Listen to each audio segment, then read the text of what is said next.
All right, morning, everyone. We're a little late. Not my fault as usual, even though Joel V in the comments is trying to blame me.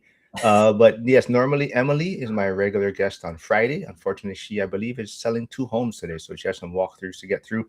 But she joined me on Wednesday. But today I have Justin Cambra, W2 to Freedom, and Brian Waters, Code 3 Invest. So thanks for filling in, guys.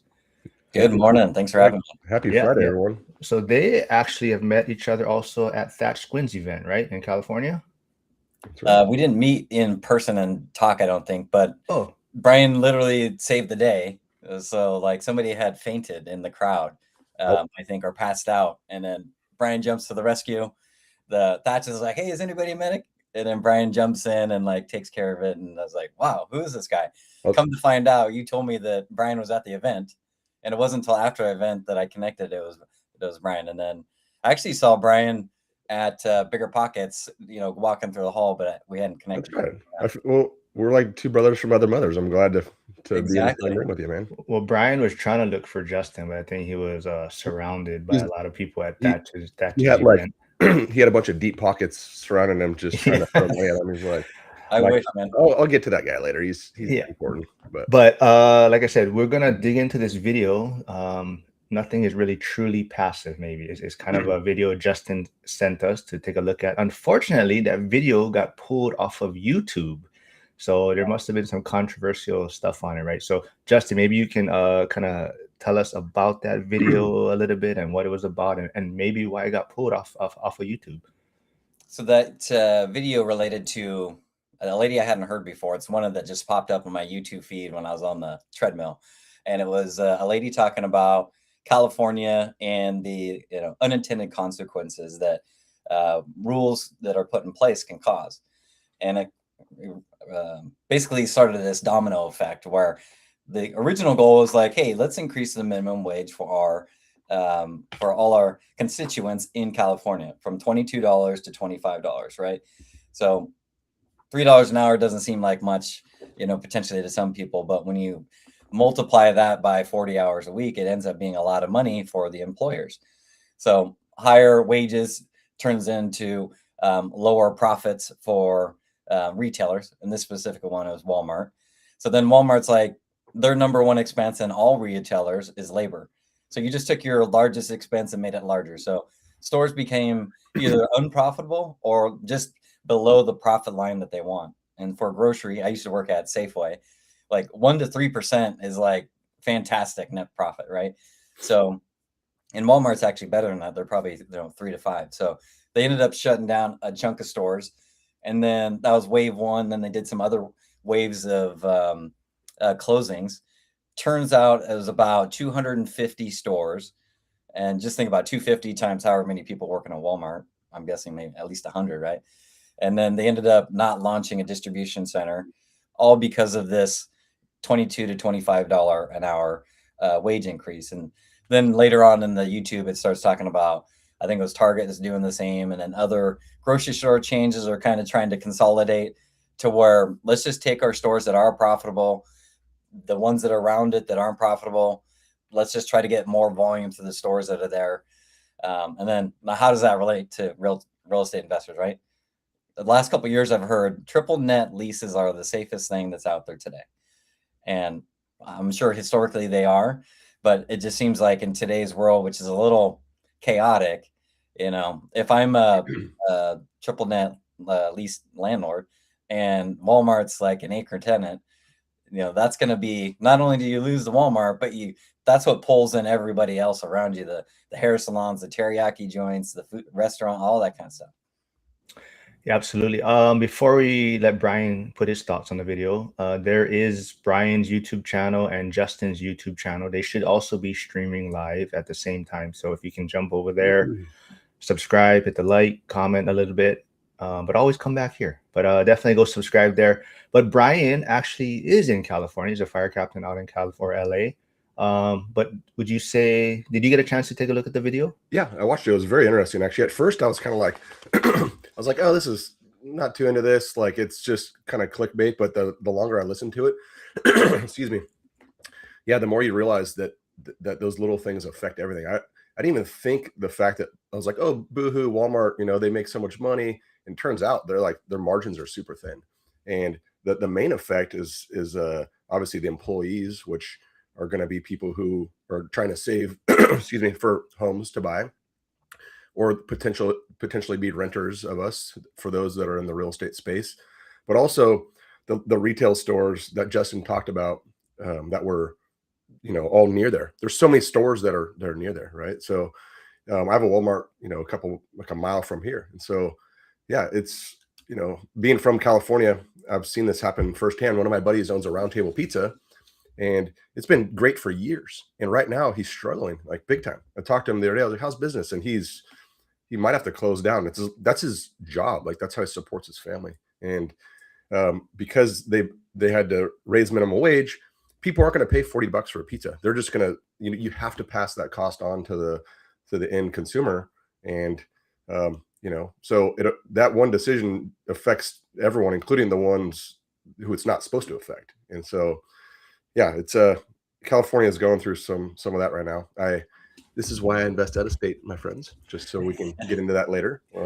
But we can dig into that after too, because even so, Justin kind of started investing out of state initially, so he's kind of transitioning back closer to home. But we can also touch on that. But just want to that the YouTube channel is Megan Wright, so go check out that channel. Unfortunately, that video we are specifically talking about, it has been pulled from YouTube, but she does have other videos that are, I think, along the similar lines. I'm not sure if she changed some of the content, but a lot of it talks about, like I think Justin may have touched on in our kind of text message and whatnot, is maybe like Domino Effect, Pareto Effect. So any of that you want to kind of bring up, or what your takeaways from that video was?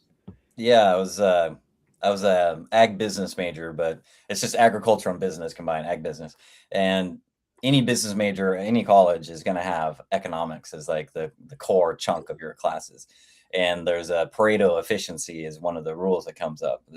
Effectively, it means no one person can be made better off without making somebody worse off, right? So they're trying to make the constituents better off, but then the businesses suffer.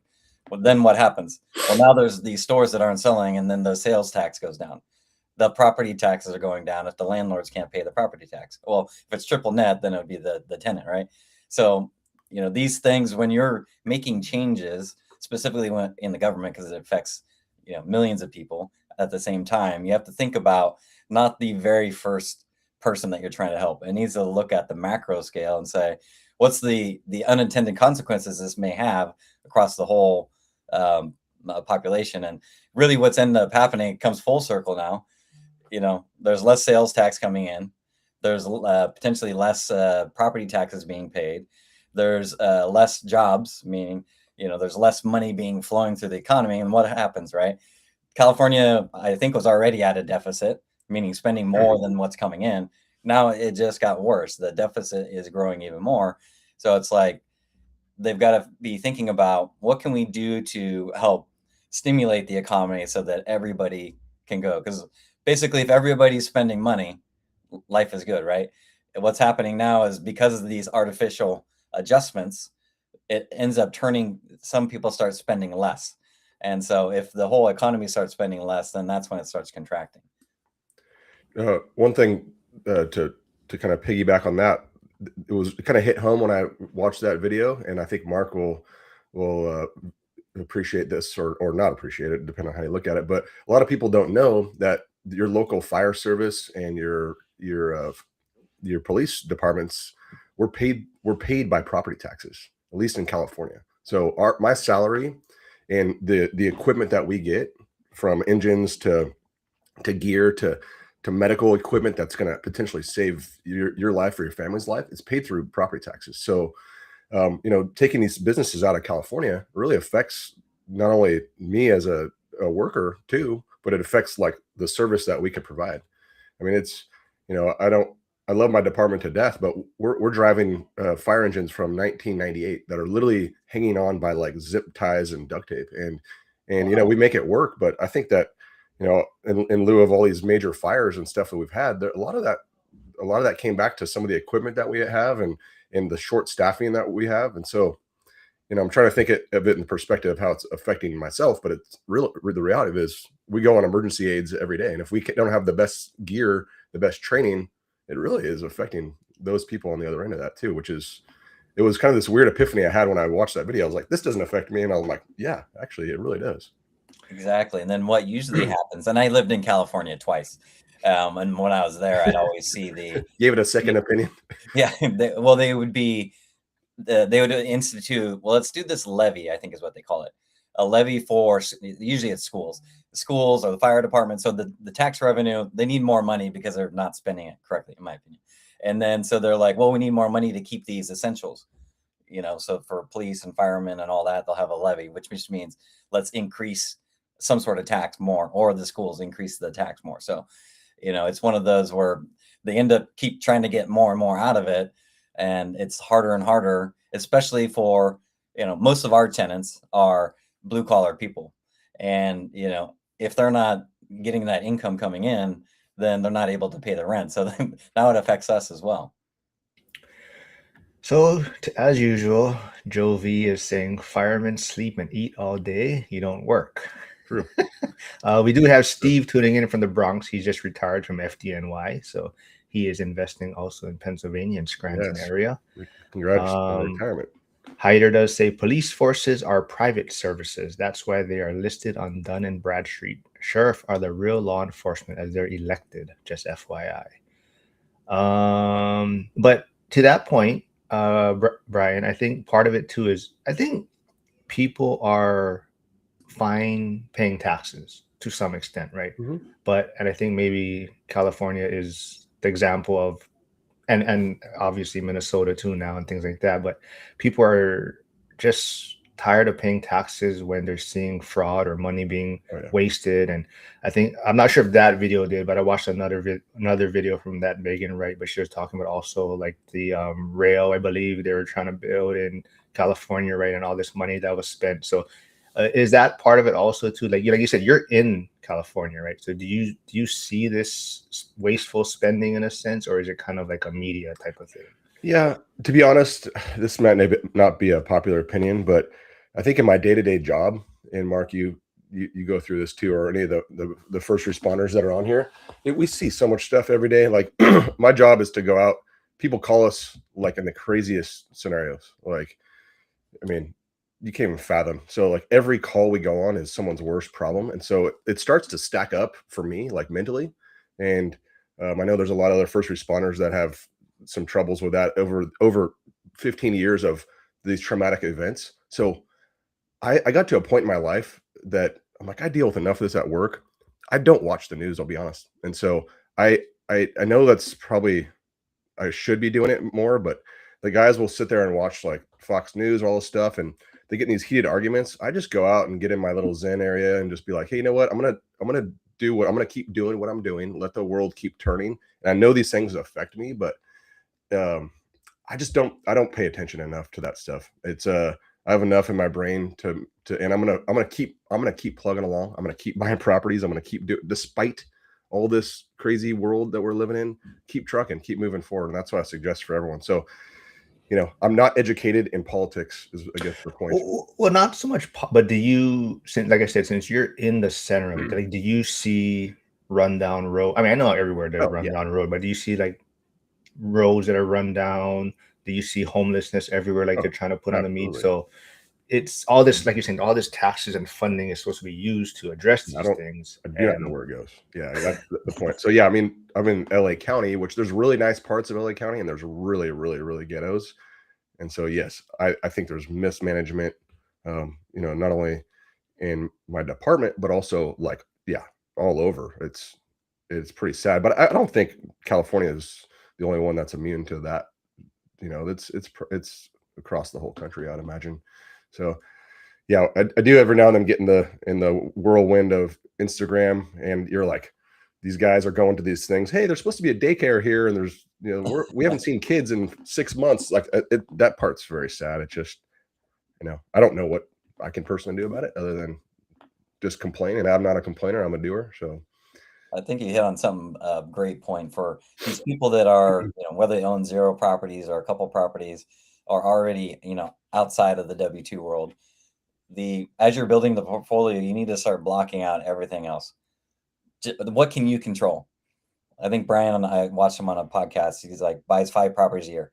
If he just buys the 5 properties a year for 5 to 10 years, like he doesn't need to worry about any of all that noise. He's going to be all taken care of. Just stick to the plan, stay focused on your thing. A lot of this is just noise. So like when I was building my portfolio, I would try not to watch news at all, because then you're not doing anything.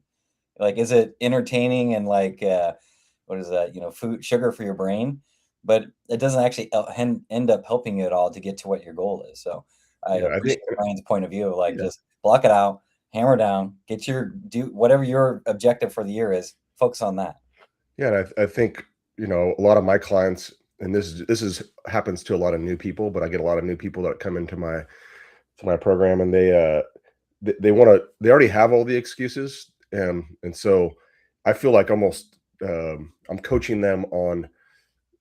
I treat my program like the fire service. I talk about the exits and the worst cases and work backwards, because in that first hour conversation that we want to hash out what are your biggest worries, because they're like, I heard this, I heard that, I heard, like, there's a lot of that that's going to stop people from doing things, but nothing will stop me because I have a goal in mind, right? And so I think people in general have two different personalities. They don't give a crap, and they're going to make it happen no matter what, or they're going to find every excuse because they're scared to do it, right? And so yeah, you just have to figure out which one of those you want to be. And it's okay to have fears, but I'm not going to let a Walmart closing not make me invest in another property. I guarantee that. So, but it's interesting to see the effects of all that happening, because on the back end of that is potential renters and potential the economy. Like, what is my house gonna be worth if there's no jobs there, right? So it does worry me, but not to the point where I'm gonna stop doing what I'm doing. I mean, it's one of those where, as you're, say you're in Southern California in a small city. I don't even know like Barstow, but let's just say Barstow's middle of nowhere and it's a smaller city, and you're like, hey, man, this looks like a great deal. Then you hear about the Walmart. I'm not saying it's closing there. If there was a Walmart and it did close there, okay, maybe that's not showing up in the financials, right? The financials are just going off historical. Well, then you need to okay, what's the current little microeconomy of where you're buying that rental? Okay, that's what would actually change my decision. Outside of that, I would just keep, banging away, trying to find good deals and executing on them. And then to touch on one point that Brian brought up, it was just, people get hung up on what they hear. The biggest thing that, and I was building my portfolio, and maybe Brian can confirm this, is that as you're building the portfolio, you hear all that stuff, but the only way to know is to do. And so I would, oh, it's dangerous to buy something off of Craigslist. I ended up buying like over 10 properties off Craigslist, right? And nice. I've never even met the people in person, some of them, right? Is it possible to do it? Is it dangerous to do it? Yes. Did I make money? Yes. But I'm coming from a position of doing the action. Now I know. Now, could it have gone bad? Yeah. Okay, then I just don't do that. The difference is like, by doing all these actions, it's helping me increase the speed at which I can exit. What's your thoughts on that, Brian? Yeah, I think probably the most important part about it is you don't need to know everything. You just need to know the next step. But right.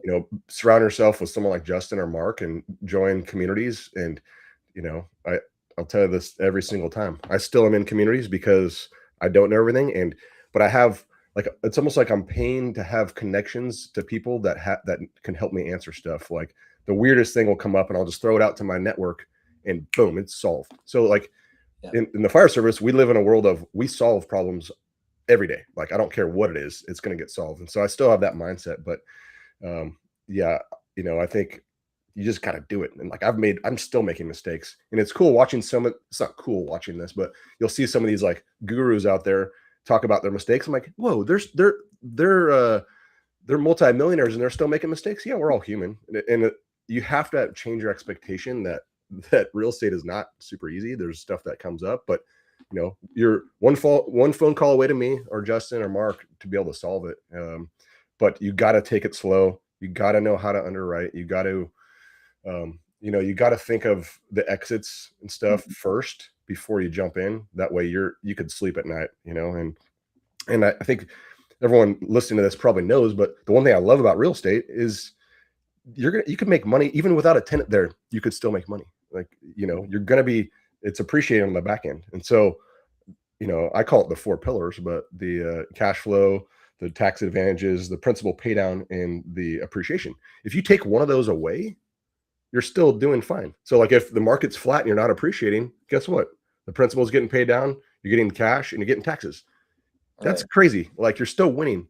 Now you take the renter away, that's the probably worst case scenario, but you're still appreciating and you still have tax benefits. So it's like, what world do you live in that has all the ways to win? And so that's why I love it so much. And sure, it's going to suck if your tenant moves out, but when you underwrite it, you put money away and you have reserves and that type of stuff. And so, Yeah, it goes back to the time is the really, I would say action and time are the big two yeah, things. So if you keep doing action over time, buying the properties, investing in it, updating, rolling forward to bigger stuff, that's what's going to get you there. Because yeah, um, one of the pillars that you talk about is like one of mine that it doesn't get talked about enough is the debt pay down. I oh mean, yeah, that's like the stealth wealth, right?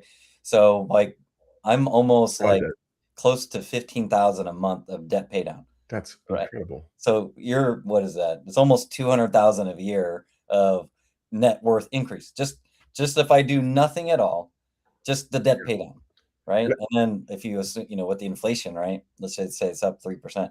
There's hundreds of thousands of dollars in appreciation.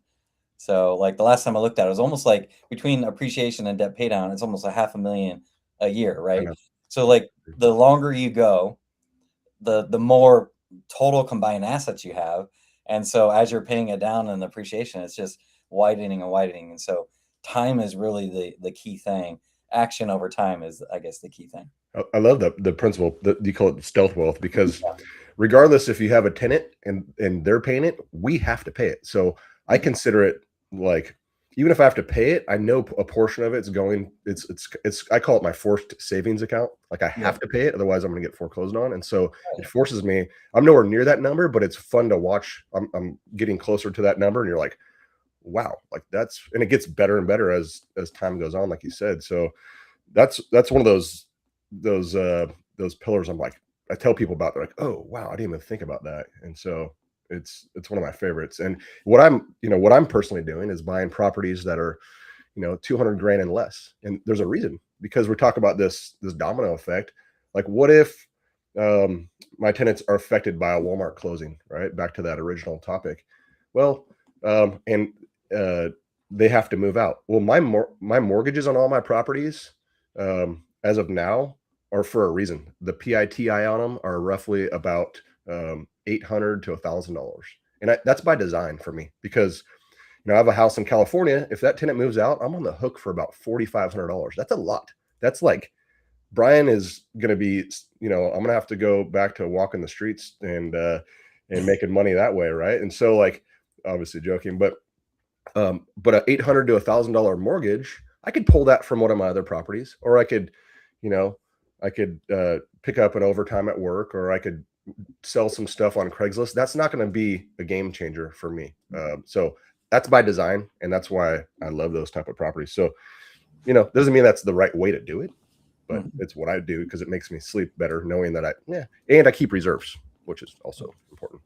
Yeah, I bring this the stealth wealth up because there's on my agent business I have is people are like, let's just say in Seattle they're actually like paying $3,000 for rent right downtown, and so if we can get them into a house and pay 3,000, they're like, well, that's not really helping me. But I'm like, you are making the landlord, rich by paying the rent versus when you're paying the 3,000, that's stealth wealth, the principal pay down. Yeah. That's how that's your very first step one. Whether you're buying a single family house just for yourself versus renting, that's one step. Or if you do the house hack, it's the easiest way to kind of get into this real estate game. So stealth wealth, don't sleep on that as you're looking at building out your portfolio. Yeah. And go ahead, Mark. No, I just wanted to touch on so Val Martin, he's a firefighter out on Maui. He's also a realtor, but he does say, I believe there's a place for unions. However, I believe unions drive the pork barrel projects like the rail in California and Hawaii. They donate to campaigns to get these projects passed. Hawaii and California are big union. Yeah, absolutely. Um, yeah, not Could I say something about the union? It just this epiphany I had the other day.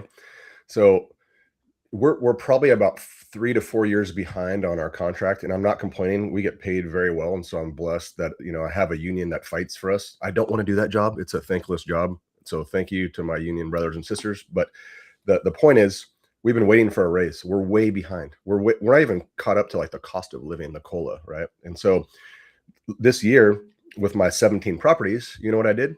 I gave myself a raise. I raised the rent on 17 properties. I didn't ask anyone about it. I asked myself and I approved it. And I said, and they're small. I'm not gouging my tenants. I treat them very, very well. But I gave myself a raise. And then next year, I'm going to give myself another raise. And the following year, I'm going to give myself another raise. I only owe the same on my mortgages. So technically, you know, everyone in my department, they're talking about the union and they're not fighting for us. I'm like, fight for yourself. Fight for yourself. Get out there and give yourself the raises. That is I call it the freedom fund. It's my second pension that I'm creating for myself. But it was a cool moment because I was like, well, the union didn't give me a raise, but I did. And so take control, go do it yourself. And that wasn't meant for the firefighter Maui to say anything bad about the unions. I'm just saying I'm a little bit more in control now to be able to do that. So, and again, I appreciate my union. They protect me and my salary, but 4 years, I haven't gotten $1 extra. So for what it's worth. Yeah, absolutely. But it also, I mean, I agree to all of that, but I also feel it's the handcuff that traps a lot of the fire service, right? They rely on that pension, and that's what they're always looking for. And they spend so much time trying to calculate their high three and how much they're going to get. And it's like, you know, just focus some effort somewhere else. And, you know, like you're saying, you're creating a separate pension for yourself, right?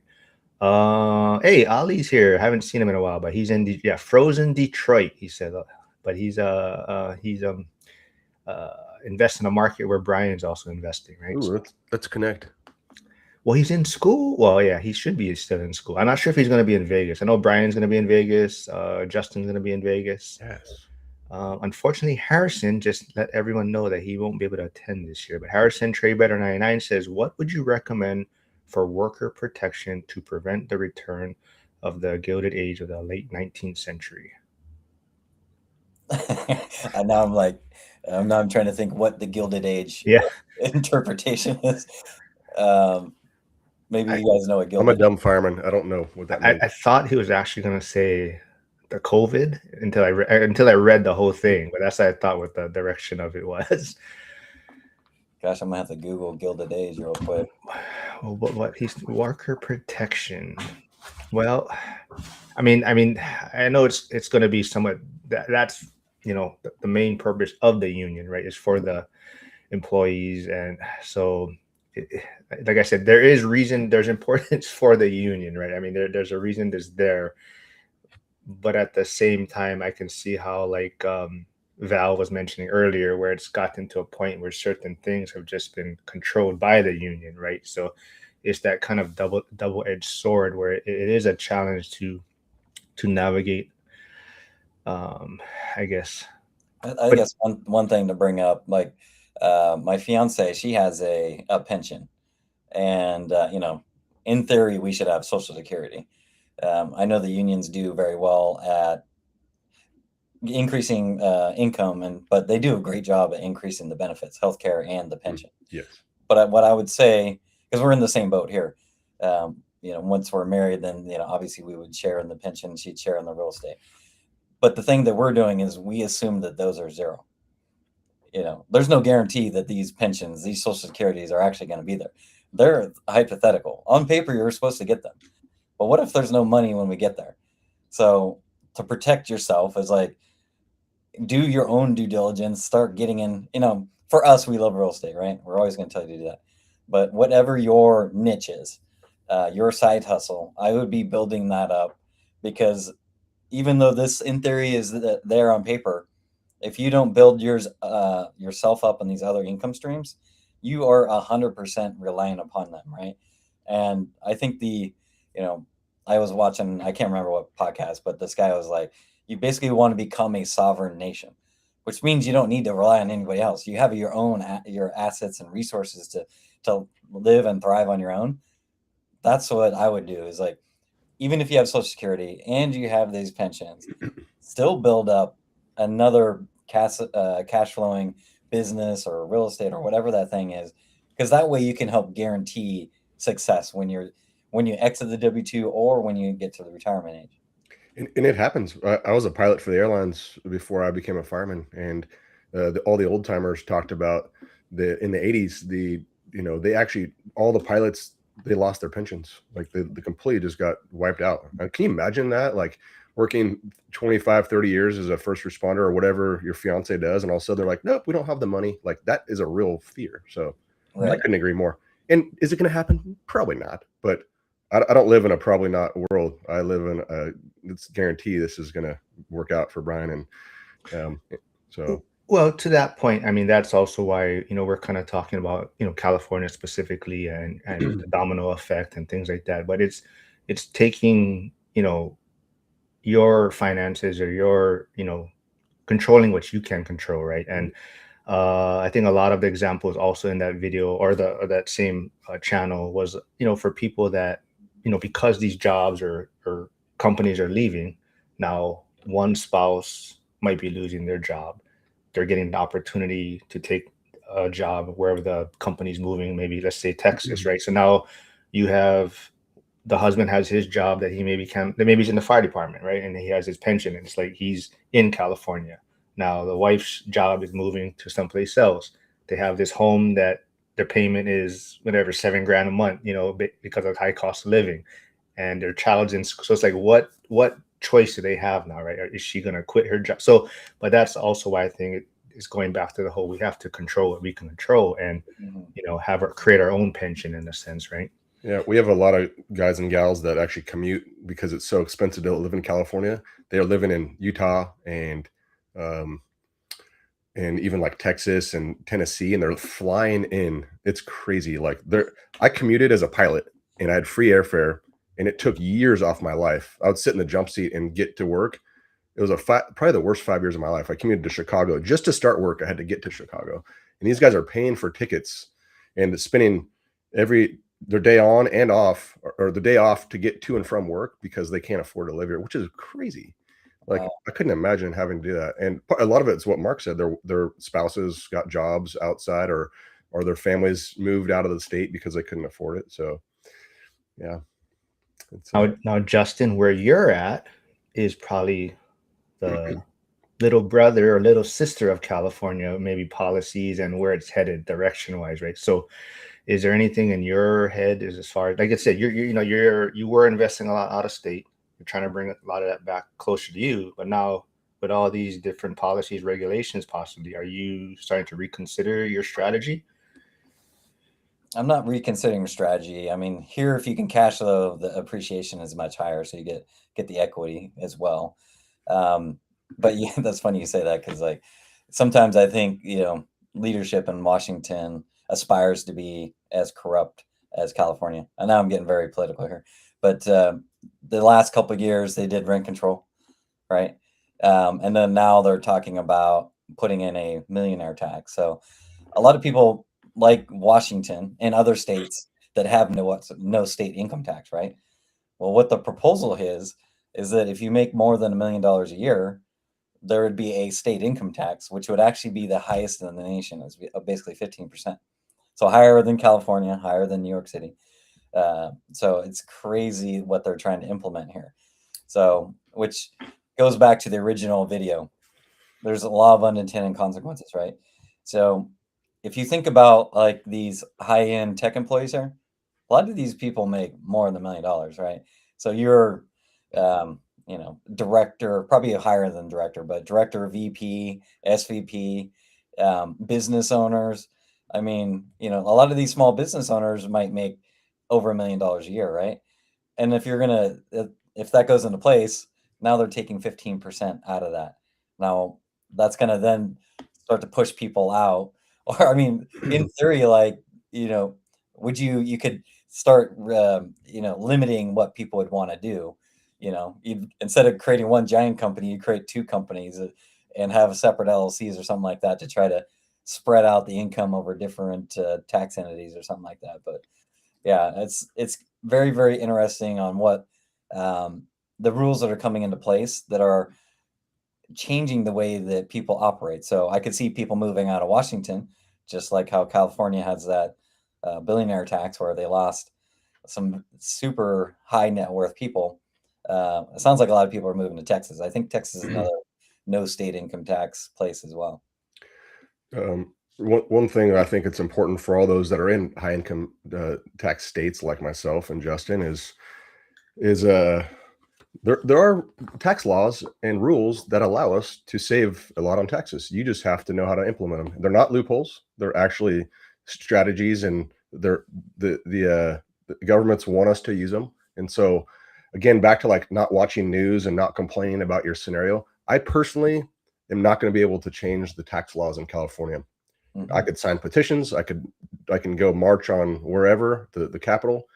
I'm not going to do that. But what I'm going to do is the easier version of that, and I'm going to operate my portfolio like a business. And so, get with a very good tax person.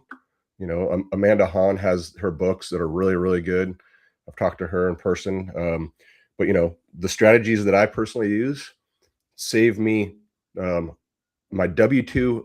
Last year, I'm a very open and honest person. Last year, I paid about $60,000 in federal and state taxes in California on my salary, but I got half that back because the way I operate my real estate portfolio is an active business that I spend, like I'm going to Vegas with these two fine gentlemen.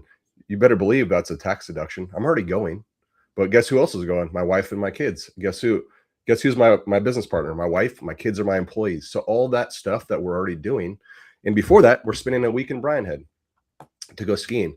I can't write off the skiing, but I've already emailed real estate agents to look at Airbnbs because we are going to invest in an Airbnb. So that trip from the Airbnbs I'm staying in and the food and all that stuff, that's a trip I'm already taking, but I could deduct that against my W2 income. So please, you guys, if you get nothing else out of this video, is like find ways to get that back, because we're not going to change those laws. But I want to pay less in taxes. I want to pay my fair share, which we do, because 60 grand is a lot to pay in taxes. I just got my paycheck today and I almost cried because half of it's gone, right? So find ways to do it that are legal. It's not hard. It's really not hard. You just got to move the right pile to the right place and have the right CPA who is real estate friendly, if that's what you're doing, or small business friendly. And when I interviewed my CPA, the first question I asked is, how many properties do you own? And he said 30. I go, say no more, because he's going to teach you the strategies that you should be implementing. I know you have to roll, Justin, soon. So any final words from you real quick? I would say, you were talking about how much you pay. I think you're saying that was personal taxes. But the one thing, sometimes landlords get a bad rap. I used to own in the Detroit area as well. I sold out last year. But, a lot of people when I was investing there, calling you a slumlord and all that. But I was providing affordable housing. And what people don't realize is that, we're trying to help give these, affordable spots for people to live. The other side of that is that these all are paying property tax. I just looked it up while we're sitting here. I pay about $120,000 a year in property taxes. Whoa. So it's like, when you guys think about how much money, sometimes the landlords get this bad rap, but if there weren't people like Brian and Mark and myself, that's hundreds and hundreds of thousands of dollars to help support the local ecosystem. So it's key to keep people like us in business so that we can continue to help pay for these taxes. So with that, I'll leave you guys. You guys have a great day. And I'll see you Sunday, Justin. Yeah, I'll see you on Sunday. Sunday, man. Yeah. All right. Thanks, man. Justin. Looking forward to seeing you in Vegas, man. All right. See you in a couple weeks. So Brian, I want you to maybe comment on this a little bit. Oh, shoot. Hold on. Brian, I want you to maybe comment on this one from Coach Nick. He's in California. He might be moving to Charlotte at some point, but he says Texas sucks. Boring place to live, and property taxes equal bad income tax laws in California. So, I mean, to that point, is that why you think a lot of people put up with a lot of things in California to some extent? I mean, I've never been to Texas. I can't speak on it, but I hear people like it there. So I don't know. You know what? I think everyone's got to live their life. Like I know you're out in Hawaii. My wife, when we were first dating, took her out there for her birthday, and I said, "I'm moving to Hawaii. Do you want to come with me?" And I love that state dearly, but the one thing that for me was missing was my family and friends. And so, like, if it really depends on where you grew up. Like I'm kind of like pigeonholed into Southern California because my life, I went to high school here, I work here, every friend and family. Like it was a lonely world in Hawaii because Mark wasn't my buddy yet. And so, you know, like what's living in paradise if you can't share that with the ones you love? And so for me, I think I'll probably end up staying in California. And the big reason is I'm sitting here in a t-shirt right now because it's 80 degrees outside and this is my world. I'm just making it work. I guarantee I could retire right now and move to Tennessee and have a great life, but it's probably going to be a little lonely. So it's not always about taxes and what you have. It's about the life you live with the people that you love. And so, everyone's got to make that decision, but I want my kids to grow up around their cousins and their grandparents and my friends' kids. And I'm willing to pay for that. And so that's my response. I've been to Texas too. It's just not for me, but people love it. So, and you kind of just like, you probably will never leave the islands because it's No, I'm out. So you're I out. am completely different. I am over this place, Yeah. but I think it's just, it's a great place to visit, and that's what I'd rather do. Yeah. So I see a lot of my friends that have left, and it's, they enjoy it much more when you visit. Like Yeah. when you live here, you're just caught up in you're working 2, 3 jobs, you're sitting in traffic, and Yep. you don't really actually get to enjoy here, right? So I think Yeah, I agree. a lot of my friends that have moved away, financially, they're doing a lot better. Yeah, they miss their families, but when they do get a chance to come back, it's actually like they're actually taking in the beauty of Yeah. Hawaii, right? So they actually get to enjoy it and take in all the adventurous things you can do here. So so I think that's the way I would look at it. I do get people, it's family and support group, but to that point, Josh Burdick does say, we'll kind of maybe wrap it up with these type of things, but he says, Josh, money goes where it's treated best. And I always thought that. I always looked at it that way also. But I did see a recent video from Ramit Sethi, who I kind of feel is a little bit of a grifter now.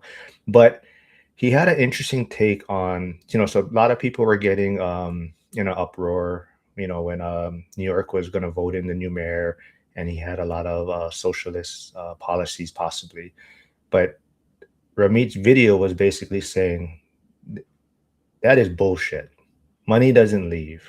People want to live in New York. So you can make all these claims that billionaires are going to leave, the wealthy are going to leave. But he goes, wealthy people don't move to Tennessee.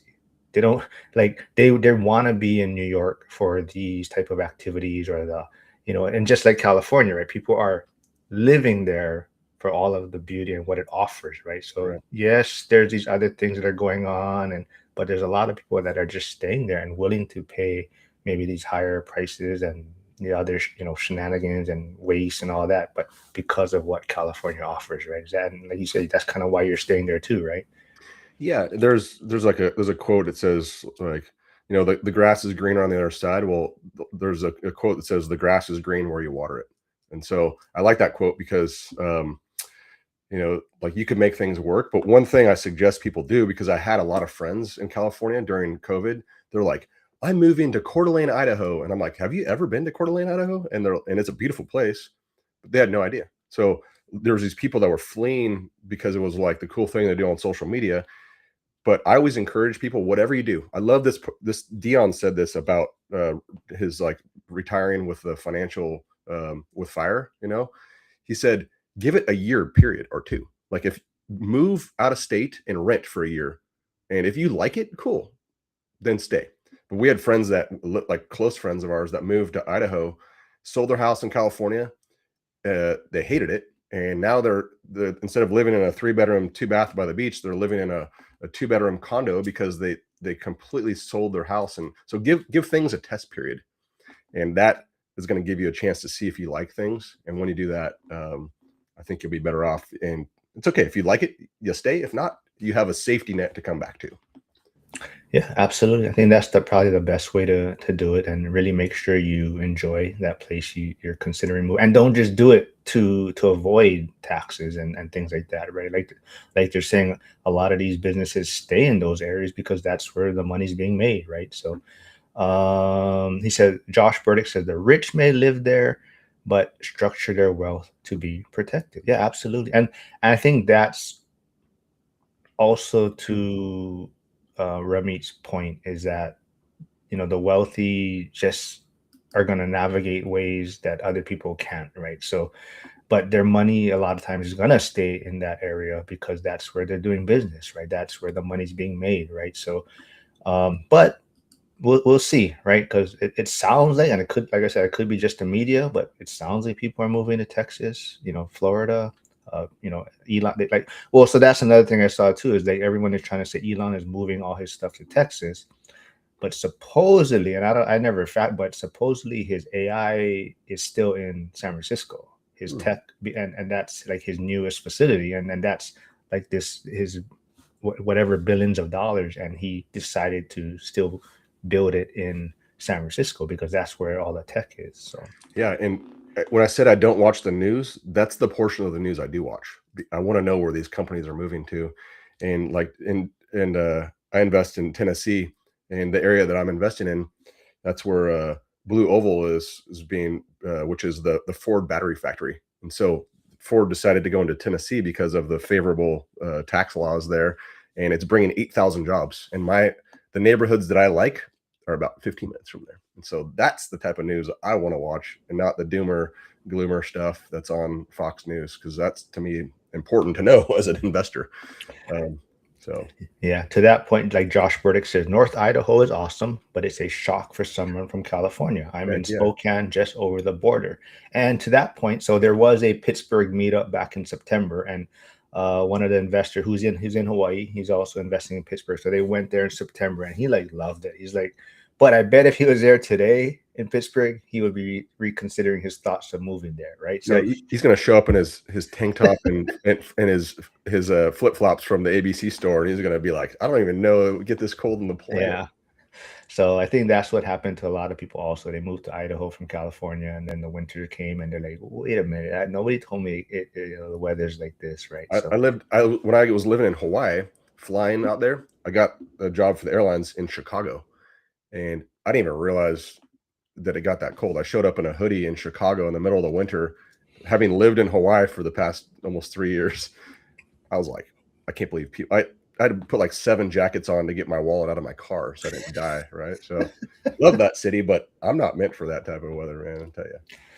all right, well, let's see. It's about 2 weeks away, the Vegas event. You have said that you're going to be there, right? At Vegas event. All right. Justin is going to be there. I think everyone is looking forward to that. Go check out Brian on social media. He's doing, and you just want to confirm a lot of those things are not true events that are happening, right, with your tenants. Oh yeah, absolutely. Yeah. I didn't tell that to my investors, and they were freaking out. Are the wheels falling off? No, I'm just having fun in social media. All the lady on the other end of all those skits, that's my wife, and so we record them just to throw some controversy and have a little fun, because investing's fun too. It's not all numbers and stress. So yeah. All right. Well, quickly tell everyone, what is Code 3 Investing about? Where can they find you? I know I have your YouTube channel. You're streaming right now, but where else can they reach out to you at? Yeah. So best place would be through my, just message me. But the inception of Code 3 Invest is all my fireman buddies were watching my my journey in real estate investing, and over the past three years, I've been able to scale my portfolio pretty well, and I've obviously fallen in love with real estate, and so I created. I now have a course, and I've actually changed the name to First Responder Real Estate Academy, and the school is almost ready to launch live. There's going to be over 80 videos from how to analyze properties to where to get funding, how to do the BRRRR process. It's not strictly for first responders, but as a first responder, I know what other first responders do, so I'm pretty stoked on that. And yeah, there's about 40 of us in there right now. It's growing pretty rapidly. It's almost taking over. I got to be careful because I do have a full-time job, but I want to share my knowledge with other people interested in real estate, because I think I've fallen in love with it, and it's working well for me to create that second pension and protect my family so I don't have to leave California. So anyone interested in that, yeah, I'd love to talk to you. And yeah, all right, very cool, man. Thanks for doing this. Like I said, everyone, go look for Brian at the Vegas event. Everyone, thanks for tuning in. And I'll see, you know what, actually, I'll just mention tomorrow I will be live streaming with Coach Nick. We got to figure out what's going on with Bitcoin, man. But Yeah. my weekly Bitcoin with Coach Nick will be tomorrow. And we're also gonna have a special live stream. I'm gonna be with Curtis, and I will be with Alex Dutter's teenage son. So his son is gonna be taking advantage of one of the free tickets for the Vegas event that Zuber's offering for teenagers, and we're just gonna see why he's going and what he hopes to get out of the event, and if his dad is pushing him to go. But we're gonna just, yeah, I'll be live streaming twice tomorrow. So I'll see everyone tomorrow. And